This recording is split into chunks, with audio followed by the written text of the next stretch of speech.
Okay, so in this video, we're going to talk about the light-dependent reaction of photosynthesis. And this is for my AP Bio students, topic 3.5, I think. All right, so in a plant cell, we have these things called chloroplasts. Now, you can also find chloroplasts in other types of autotrophs, but here I'll just be talking about a plant cell. So when we talk about a chloroplast is a double membrane organelle similar to the mitochondria, and it does have its own ribosomes as well as its own DNA in the form of plasmids, and it reproduces similar to how prokaryotes reproduce by binary fission. So chloroplasts actually evolved from prokaryotes millions of years ago, and you can check out the endosymbiotic theory if you're more curious about that. But anyway, so let's go ahead and talk about the structure of a chloroplast and where the different reactions of photosynthesis occur. So we have these regions called thylakoids, and thylakoids are membrane-bound like flattened discs or sacs, and the light reaction occurs there, and a stack of thylakoids is called a granum. So plural would be grana. And then in the space around thylakoids, we have the stroma, and that's where the dark reactions, the light-independent reactions, or the Calvin cycle occur. So our two metabolic pathways in photosynthesis are the light reactions and the dark reactions. So this is just a general overview. In this video, I'll be talking about the light reaction, whereas in my next video, I'll be talking about the dark reaction. So the light reaction involves the chloroplast, and it requires sunlight and water. And in that process of requiring water and solar energy, it will actually produce a reduced electron carrier called NADPH, which we will see its role in both videos. And it also makes ATP. Now, the oxygen actually is a waste product, and it's not used in the light reaction or the dark reaction. If it is used in the dark reaction, that's actually kind of negative for the plants. It's called photorespiration. I don't know. Okay, so anyway, we also make ATP, or plants also make ATP during the light reaction. Now, it's the ATP and the NADPH that will be used in the Calvin cycle. So the Calvin cycle is an anabolic pathway that requires energy to be invested, and that is how the plants will take carbon dioxide from the air in a process called carbon fixation. It will require ATP and NADPH, and it will build G3P. And then two G3Ps actually will form one glucose. So that is our overview, and what we are going to do now is we are going to look at electron carriers a little bit so we have an idea. So when we talk about energy moving within a cell, we move it in the form of electrons. And so our cells, both the chloroplasts as well as the mitochondria or organelles, they use these things called electron carriers. And in photosynthesis, that electron carrier is NADP+. So it will be the final electron acceptor at the end of the light reaction. So it gains one electron here, and that would, the negative charge of the electron would cancel out the positive charge of the electron carrier. So like here, so like here, this negative and positive cancel, but then you see it gains another electron, so a positive proton is attracted. So when you see NADPH, that means it's reduced and it's actually in the actively carrying electrons right now. So here it carries electrons, and then it's going to donate those electrons into the Calvin cycle in phase 2, the reduction phase. And now we basically will oxidize that electron carrier, and now it's back to NADP+ and can be used again in the light reaction. So the mitochondria in cellular respiration also takes advantage of electron carriers, so we'll see those again in 3.6. Okay, so let's talk about the thylakoid in a little bit of detail so we can understand its role in the light reaction. So the thylakoid is within the chloroplast. So this right here, oops, my pen. So, sorry. This here, oh, Mary. Sorry, what the heck. So the chloroplast is a membrane-bound organelle. It actually has a double membrane. So when we look at this area, that represents the outside of the chloroplast, and it has two membranes. They're just not pictured. Now, the thylakoid, remember, is that disc, that pancake-shaped thing within the chloroplast. So this line here represents the membrane of the thylakoid.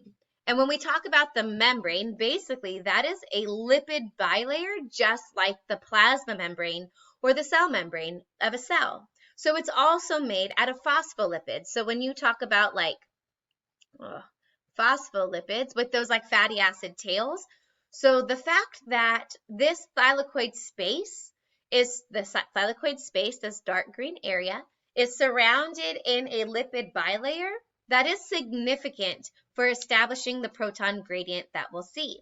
So here, within this thylakoid membrane are these proteins called photosystems, which are these two purple things.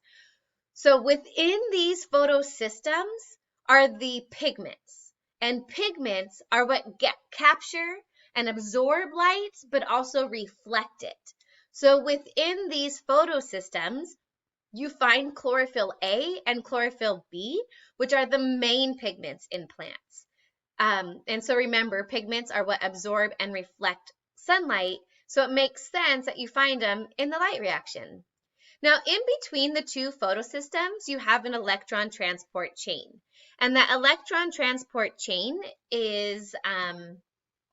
connects the two photosystems, and we'll see what it does in a minute. So here at the end of our, I should also mention that the photosystems were discovered in like a different order. So like PS1 was actually discovered first, and that's why it's called 1, and then PS2 was discovered second. So even though PS2 comes first and PS1 comes second, it doesn't match how they're named. Okay, so let's go ahead and see, I should mention too, within the chlorophyll is, this whole area is called the porphyrin ring of the chlorophyll molecule, and in the middle of it is magnesium, and that is the source of the electrons being used in the electron transport chain. So at the end of, let's start over. So to start, inside of these photosystems, we have our pigments, and the pigments are going to absorb that solar energy. And basically, they funnel it towards the chlorophylls, which are the main pigments in plants. So when that solar energy is absorbed, it's enough to excite the electrons to a higher energy state, and they actually will break free from that chlorophyll. Now, there's two electrons that are going to be broken free. So at the end of the electron transport chain, we have our electron carrier, NADP+, that will gain the electrons. It is the final electron acceptor. It's going to pull those electrons down the electron transport chain, becoming reduced. Now, here I want to point out, though, that even though I'm showing you this in steps, it's all kind of happening simultaneously. So while PS1's chlorophyll B just donated electrons to the final electron acceptor, it is now missing or short 2 electrons.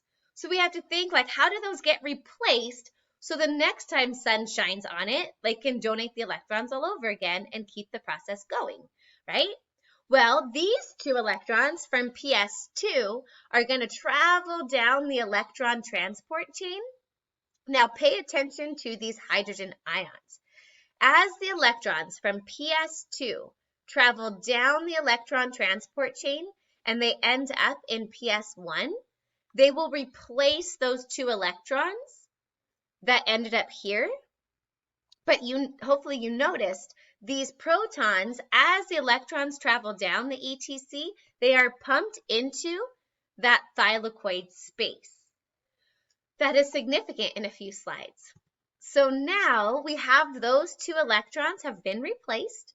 Now you might be asking, well, if PS2 just donated 2 electrons into the ETC, how do they get their electrons replaced, right?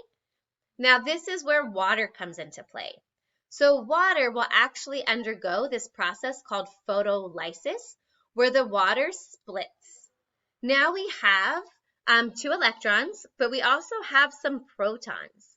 Now, it's important to remember that this thylakoid membrane is that lipid bilayer. And protons or ions cannot diffuse through a lipid bilayer. Therefore, they're kind of like trapped within that thylakoid space. However, oxygen, when it joins with another oxygen, will form O2, which is a non-polar molecule, so it can actually just diffuse out. Now, when we talk about the electrons from water are what replace the two that were donated previously in PS2. So again, the electrons from water end up replacing the electrons in PS2's chlorophyll A. So now the light reaction can continue. We've replaced electrons in B and A. So let me clear off some of this ink.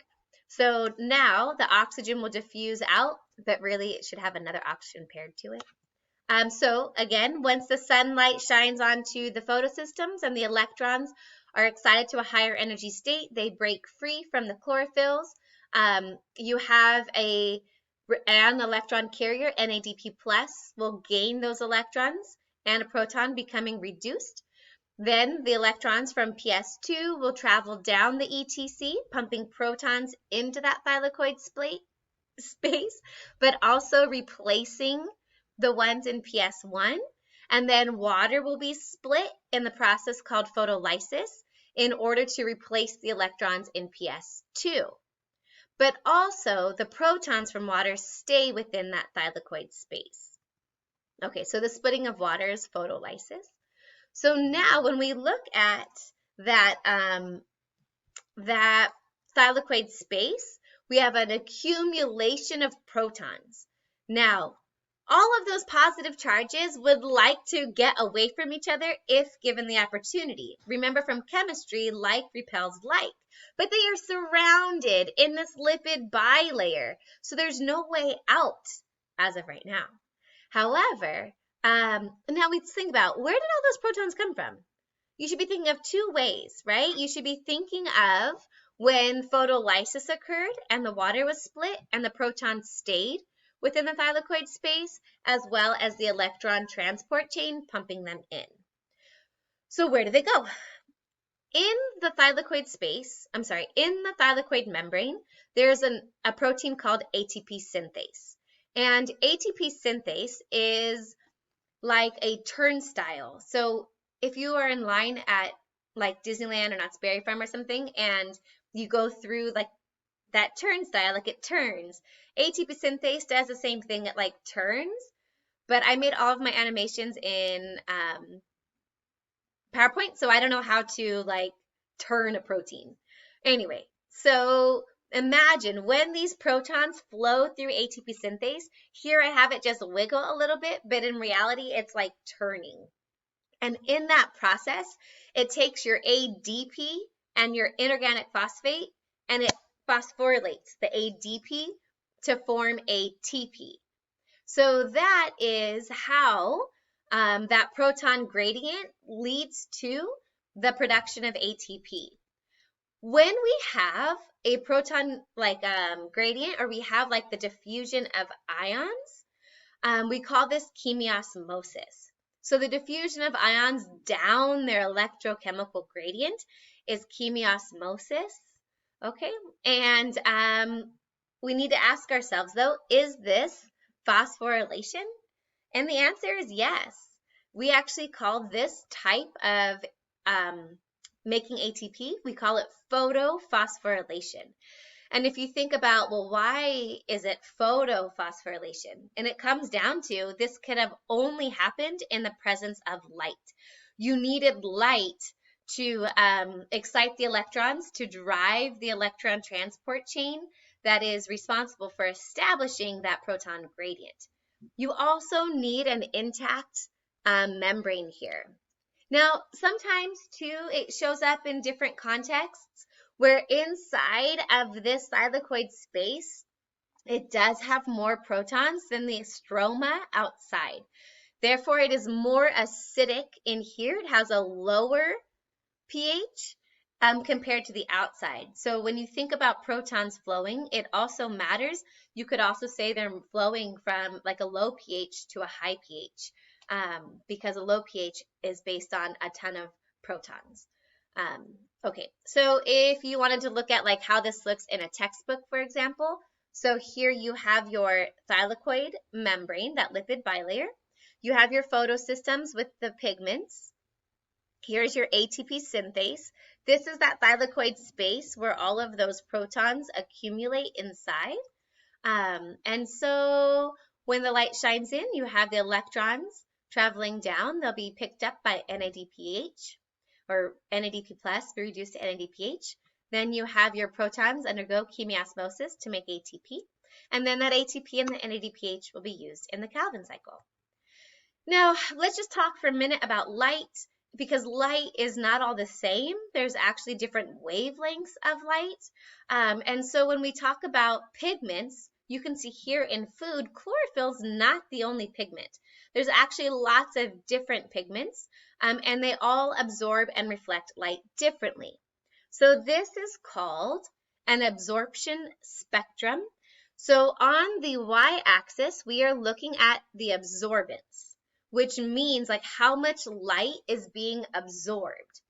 So if we go back to like this picture, on the green surface, all of this light coming in is being absorbed except for green that is being reflected. So when we look at this absorption spectrum and we look at chlorophyll B and chlorophyll A, we can see that in the purple and blue wavelengths of light, there's lots of light being absorbed, which means it's driving the light reaction. Same thing in the red wavelengths of light. That light is being absorbed and not reflected, and therefore it's driving the light reaction.